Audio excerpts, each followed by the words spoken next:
we're going to talk about wrapping text. I've got this big long piece of text here and it doesn't fit into the cell. So if I start typing in something else here, something else here, now it cuts off A. Well, I want to see it. So if we come back over here to the home menu, we can click on this item here, which is wrap text. Now when we do that, it expands it out and wraps my text.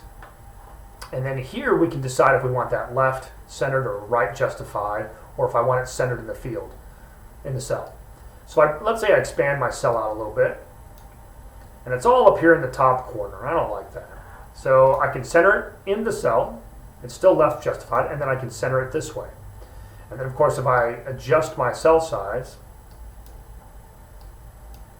it stays that way for me. And if I unwrap it, then it goes back to that, but it's still centered in the cell.